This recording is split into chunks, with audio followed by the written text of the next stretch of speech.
Assalamualaikum warahmatullahi wabarakatuh.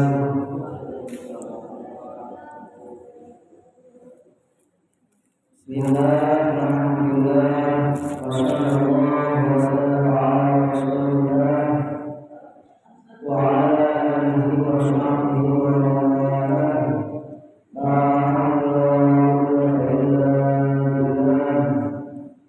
Allahumma la sahla illa ma ja'altahu sahlan wa anta ya hayyu ya qayyum rabbana taj'alna fi sahlan. Allahumma shalli ala sayyidina Muhammad wa ala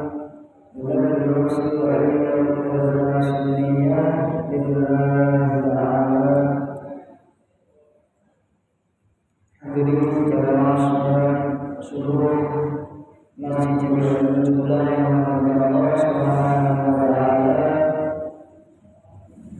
Bersyukur kepada Allah Subhanahu wa taala yang telah memberikan kita dengan kesehatan sehingga alhamdulillah rabbil alamin pada hari kita alhamdulillah kenyamanan yang sehat yang sabar juga kenyamanan iman dan juga Islam sehingga kita masih diberi kesempatan Allah Subhanahu wa taala untuk datang sholat subuh berjamaah sekaligus di dalam masjidnya yang dikafirkan taala. Salam salam sejahtera tercurahkan kepada junjungan kita Nabi Muhammad sallallahu alaihi wasallam. Beliau adalah Rasulullah syafaat.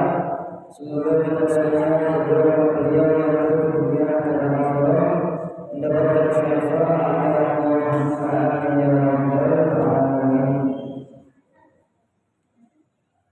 Jamaah Allah Subhanahu wa taala, kita selalu dengar kata mukallaf. Jadi mukallaf itu antara mukallaf dengan mukallaf itu beda. Jadi kalau mukallaf itu orang yang baru masuk Islam. Tapi kalau mukallaf secara bahasa itu orang yang terbebani, itu. Dan secara istilah mukallaf itu orang yang berakal,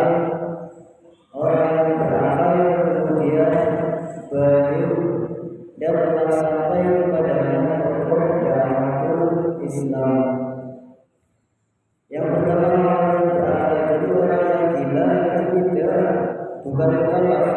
Orang yang gila itu tidak wajib untuk sholat, tidak wajib untuk melaksanakan puasa, tidak wajib untuk zakat, tidak wajib untuk haji, dan tidak wajib melakukan hal-hal yang diwajibkan bagi seorang yang berakal. Itu orang yang gila. Ya, jadi kalau misalkan ada orang punya akal tapi nggak sholat atau nggak sholat tidak puasa berarti itu ya, jadi orang yang berakal ya orang berakal. Kemudian yang kedua orang yang balik.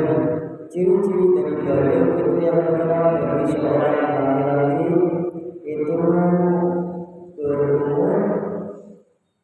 Itu yang pertama mimpi basah atau keluar sperma bagi laki-laki. Kemudian kalau misalnya sampai umur 15 tahun belum mimpi basah atau belum keluar sperma, maka dia itu sudah mukallaf. Tapi hitungan hijriah 15 tahun, hitungan hijriah, bukan hitungan yang ada Januari Februari, tapi tandanya yang Muharram, Syawal,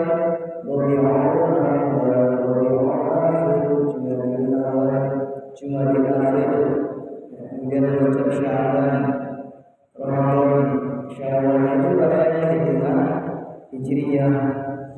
Makanya kalau misalkan menjenengan punya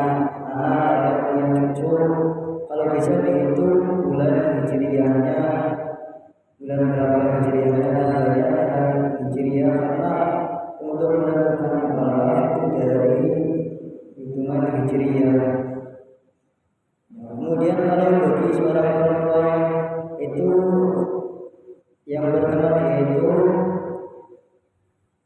keluar haid atau menstruasi.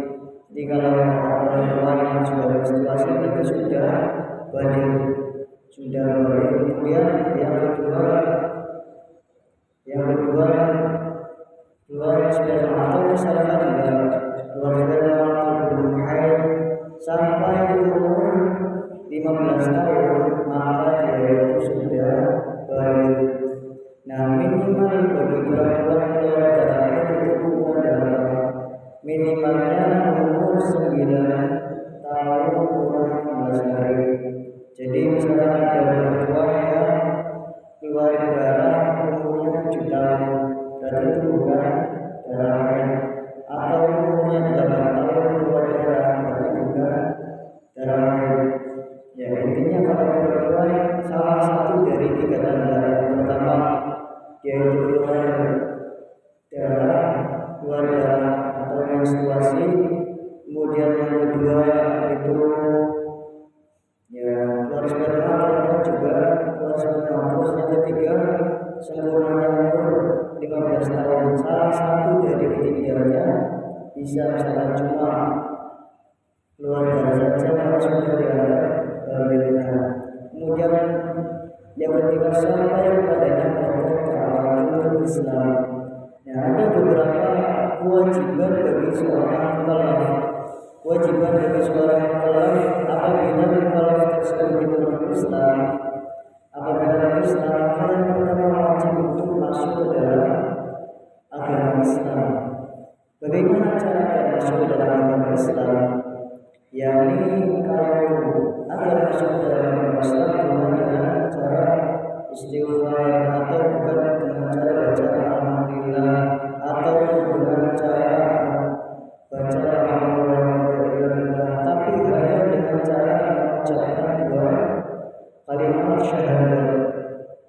Dengan cara mengucapkan dua kalimat syahadat, yakni asyhadu an la ilaha illallah wa asyhadu anna Muhammadar Rasulullah, dan mengakui artinya bahwasanya tidak ada Tuhan yang berhak disembah kecuali Allah, dan Muhammad adalah utusan Allah.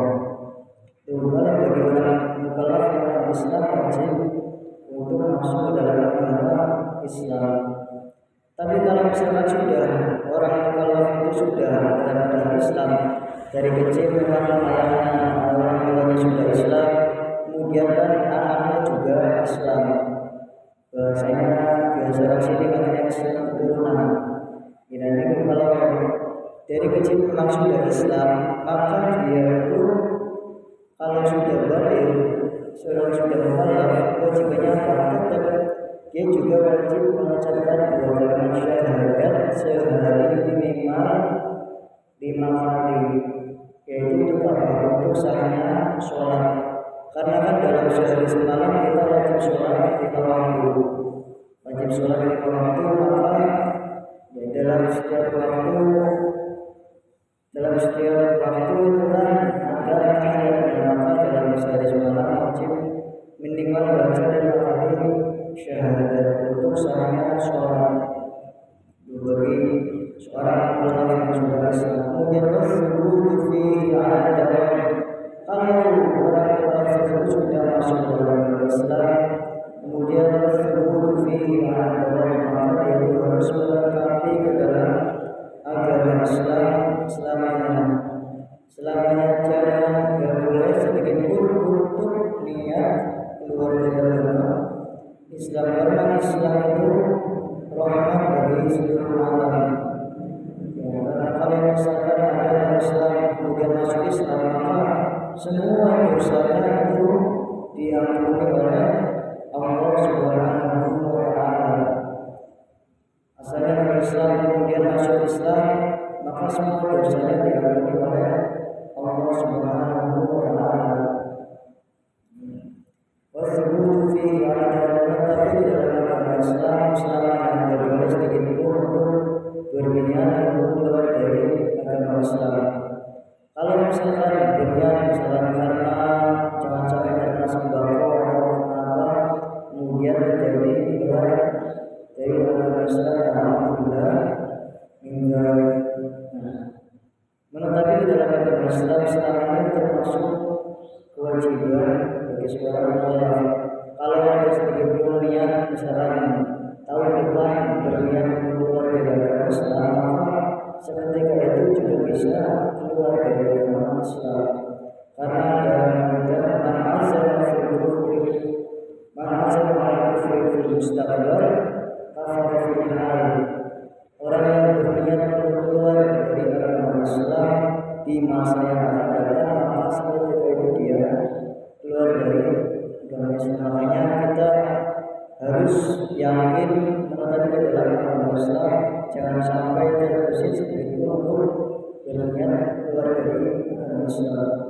Seperti halnya ketika sholat kan kita nggak boleh misalkan karena misalkan kalau misalkan hujan, kemudian digantikan kalau misalkan hujan saya akan membatalkan sholat, baru berniat seperti itu aja, maka sholatnya pun sudah batal. Sholatnya sudah batal, berniat akan membatalkan sholat meskipun baru berniat akan membatalkan sholat meskipun seperti itu, maka langsung sholatnya batal. Yang pertama tadi al-dukhul fi Islam wa fihi al-dalal wal ilzam wa lazim alaihi min ahkam juga, yaitu tadi hukum yang dibebankan kepada yang seperti melaksanakan puasa, sholat, zakat dan lain sebagainya. Maka kalau misalnya ada orang yang mukallaf yang mau sholat, yang mau zakat, yang mau puasa, tentu dia terkena dosa. Kalau misalnya orang gila kan tidak dosa, orang gila bebas. Ya, jadi kalau misalnya ada orang yang sholat, yang zakat tanpa uzur, berpuasa, ya berarti apa bedanya dengan kalau pengen seperti itu, kalau pengen sholat, pengen puasa, pengen wajib zakat, ya jadi orang kita kan, kalau orang kita kan wajib sholat, wajib zakat. Mungkin itu saja kurang lebih